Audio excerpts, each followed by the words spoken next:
Assalamualaikum warahmatullahi wabarakatuh. Sebelumnya perkenalkan dahulu, saya Zikra Mulia Sapitri dari FM 23C ingin mengerjakan tugas yang sudah diberikan oleh Apoteker Andi Nurzaki Amal dari mata kuliah Komunikasi, Informasi, dan Edukasi.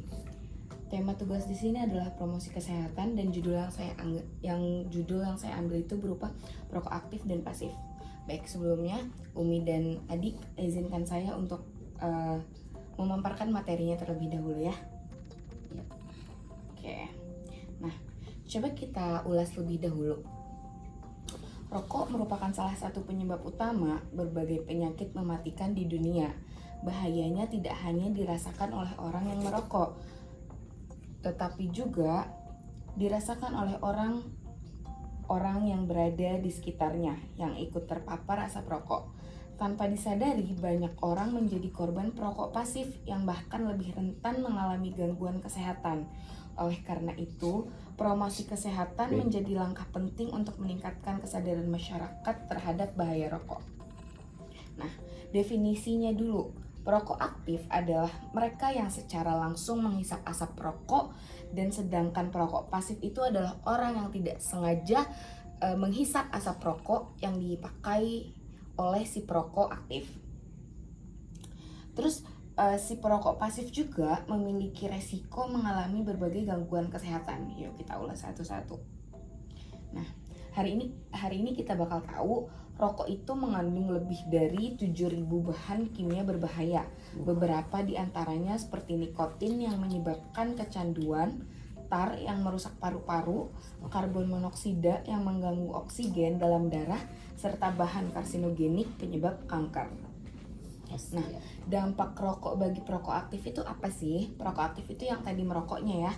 Perokok aktif memiliki resiko tinggi terkena berbagai penyakit serius seperti kanker, penyakit jantung, hingga gangguan pernapasan. Kebiasaan ini juga bisa memengaruhi kesuburan dan menyebabkan komplikasi pada kehamilan jika dikhususkan pada wanita. Nah, jika dampak bagi perokok pasifnya itu apa? Dampaknya itu juga sangat berbahaya bagi perokok pasif, terutama anak-anak dan ibu hamil. Paparan asap rokok bisa menyebabkan asma, infeksi paru, dan bahkan gangguan pada janin. Ini menunjukkan bahwa merokok tidak hanya masalah pribadi tetapi juga masalah sosial. Berarti orang yang ngerokok, kita yang kena asapnya ya lebih parah kita yang kena. Benar. Nah, coba kita ulas data dan fakta yang didapatkan dari judul yang saya ambil itu. Menurut WHO, setiap tahunnya ada lebih dari 1 juta orang meninggal akibat menjadi perokok pasif. Ini menjadi peringatan keras bahwa asap rokok di lingkungan kita sangat mematikan, terlebih jika berada di ruang tertutup. Nah, 2 faktor yang mempengaruhi itu merupakan asap rokoknya atau si perokoknya dan juga ruang tertutup. Makanya ketika ada seseorang yang merokok di ruang tertutup, maka lebih tinggi potensi si yang tidak perokok terkena efek dari si perokok tersebut, dan biasanya itu tuh disebut dengan si perokok pasif walaupun dia tidak merokok. Nah, lalu upaya perlindungannya apa sih? Beberapa langkah yang bisa kita dorong adalah penerapan kawasan tanpa rokok, kampanye anti rokok, serta konseling bagi yang ingin berhenti merokok. Peraturan dan sanksi juga harus ditegakkan demi melindungi masyarakat. Nah, peran masyarakatnya itu sendiri seperti apa? Perannya, masyarakat bisa berperan besar dalam mengurangi dampak rokok, mulai dari kebiasaan tidak merokok di rumah atau tempat umum, serta mendukung orang sekitar untuk berhenti perubahan dimulai dari diri sendiri. Nah, ini merupakan gambaran yang bisa kita artikan. Jadi, kepada orang-orang yang merokok, ada upayanya kita lakukan untuk larangan merokok kepada mereka, dan di situ kita bisa mulai mengurangi dampak dari si perokok tersebut. Kalau cara mengurangi rokok supaya si perokok itu berhenti, Ya, si perokok itu sebenarnya tidak mudah untuk berhenti. Jadi memang dia mulai berhenti itu dikurangi sedikit demi sedikit karena memang adanya zat narkotika, yang dimana zat narkotika ini memang memiliki efek ketergantungan. Oleh sebab itu biasanya Perokok pun jika ingin memberhentikan kegiatan merokok tersebut, biasanya mereka memotong penggunaannya. Misal pada hari ini mereka merokok 3 batang, untuk besok harinya bisa di 3 batang setengah. Nah terus untuk besoknya 2 batang, di besoknya lagi 1 batang. Cuman memang hal tersebut sangat susah jika si perokok tersebut sudah kecanduan. Makanya mungkin ketika memang ada seseorang yang berniat untuk berhenti merokok, alangkah baiknya kita dukung untuk dia berhenti merokok gitu. Makanya Dek, kalau bisa jangan sampai kita merokok, karena kalau udah merokok itu susah buat berhentinya. Nah, dan perokok itu bahaya banget buat kesehatan, apalagi di sekitarnya. Kayak Baim ngerokok, Umi ada di pinggir. Yang Uminya lebih parah lagi karena menghisap asap rokok tadi. Lebih parah lagi yang menghisap asap rokok daripada yang merokoknya. Jadi dampaknya rokok ini benar-benar berbahaya buat kesehatan. Nah, jadi dimulailah dari diri sendiri dulu. Untuk misal kita punya pemikiran lebih logis lah. Merokok ini memang kita sendiri yang melakukannya, tapi efeknya itu nggak hanya ke diri kita sendiri, sama saja kita pun menambah lagi kesusahan dari seseorang yang ada di sekitar kita.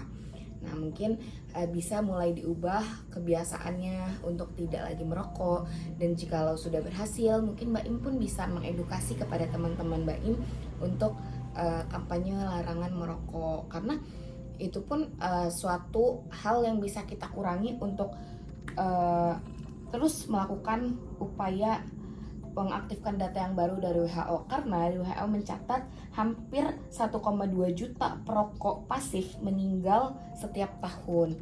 Mungkin untuk edukasinya Baim bisa mengedukasikan kepada teman-teman Baim untuk mengurangi angka si 1,2 juta tersebut.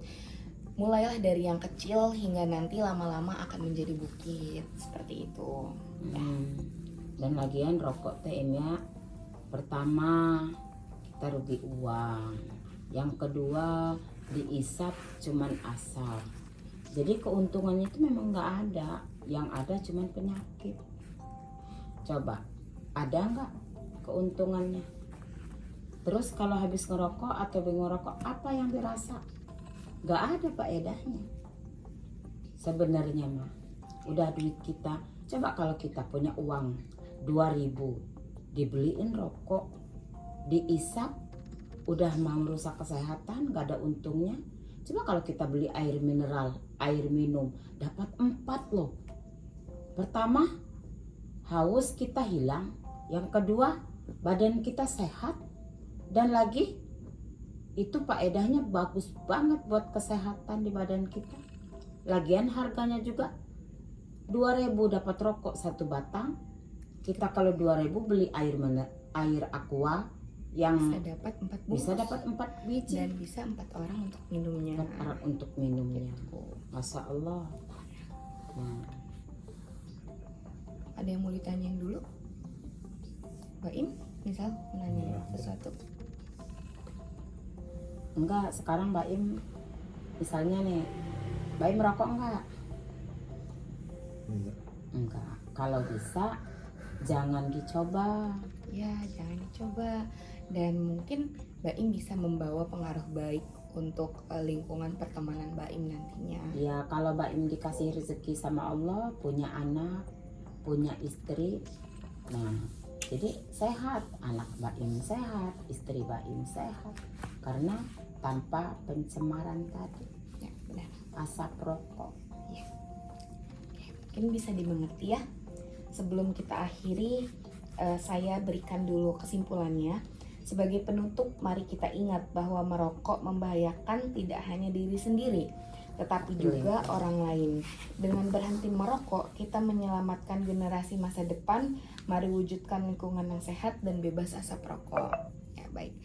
Terima kasih sudah menyimak diskusi kami pada malam hari ini. Mohon maaf bila ada kesalahan. Dengan ini saya tutup. Wassalamualaikum warahmatullahi wabarakatuh. Waalaikumsalam warahmatullahi wabarakatuh.